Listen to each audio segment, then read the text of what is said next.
एक सवाल है, आईडी पे इनका नाम नहीं लिखा हुआ, कॉमन सवाल है, काफ़ी पेश आता है। पूछना ये चाहते हैं कि अगर कोई शख्स बेड पे या चारपाई पे लेटा बैठा है और उसी बेड के नीचे अगर कोई नमाज पढ़ रहा हो तो क्या उसकी नमाज होगी। और इसी तरह कुरान पढ़ने के ताल्लुक़ से भी सवाल आता है कि अगर बेड पर कोई शख्स बैठा हो तो वहाँ नीचे बैठकर कुरान पढ़ेंगे तो क्या उसमें गुनाह होगा या नहीं होगा। नमाज के ताल्लुक़ से अर्ज़ ये है कि अगर नमाजी बेड के दाएं या बाएं या आगे की तरफ नमाज पढ़ रहा है तो बेड पे बैठे लेटे आदमी से नमाज में कोई कराहत नहीं आएगी। मसलन ये कि बेड पर बच्चे लेटे हैं या कोई सो रहा है और नमाजी बराबर में दाएं या बाएं बेड या चारपाई की नमाज पढ़ रहा है तो इसमें कोई कराहत वाली बात नहीं है।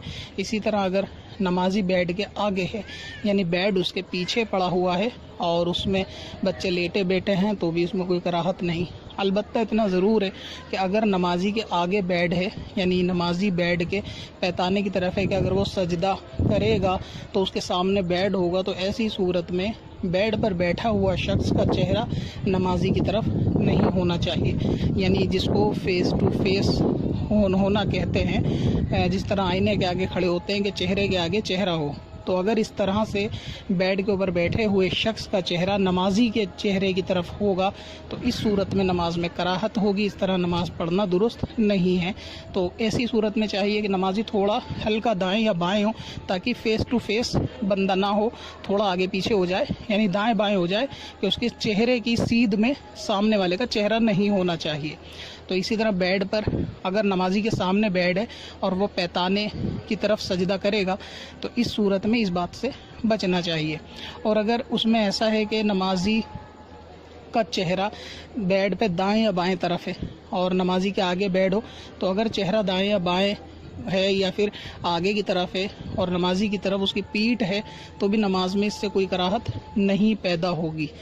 तो नमाजी का बस चेहरा ना हो इस बात का ख्याल रखें। बाकी दाएं बाएं और बेड अगर पीछे हो तो इससे नमाज में कोई दिक्कत नहीं। इसी तरीके से अगर कोई शख्स बेड पर लेटा हुआ है और उसके पैर जो है वो नमाजी की तरफ हैं यानी नमाजी बेड के पैताने की तरफ नमाज पढ़ रहा है, ये समझेंगे नमाजी के आगे की तरफ बेड बिछा हुआ है, नमाजी के आगे, और उस बेड पर कोई शख्स लेटा है और वो लेटा इस तरह है कि उसके पैर नमाजी की तरफ हैं तो ऐसी सूरत में भी नमाज में कोई कराहत नहीं होगी। लेकिन बेहतर यह है कि हल्का सा सीध में ना जा नमाज बिछाएं, थोड़ा दाएं कर ले या थोड़ा बाएं सरका ले ताकि सीध में होने से नमाज में ध्यान भटकने का अंदेशा रहता है। तो ये नमाज में ख्याल रखा जा सकता है।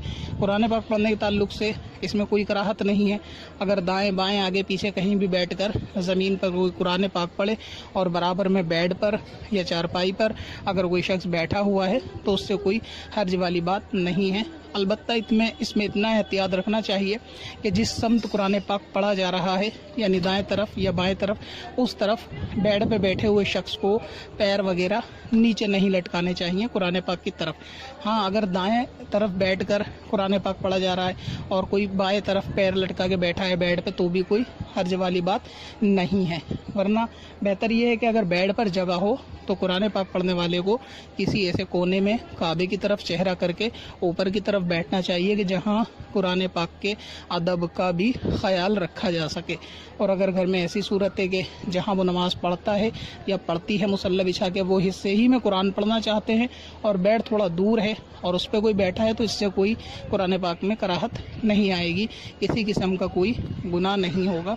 तो इस तरह से जो है वो बेड पर बैठकर भी नमाज कुरान पाक पढ़ा जा सकता है और बेड के नीचे बैठकर कुरान पाक और नमाज भी अदा की जा सकती है।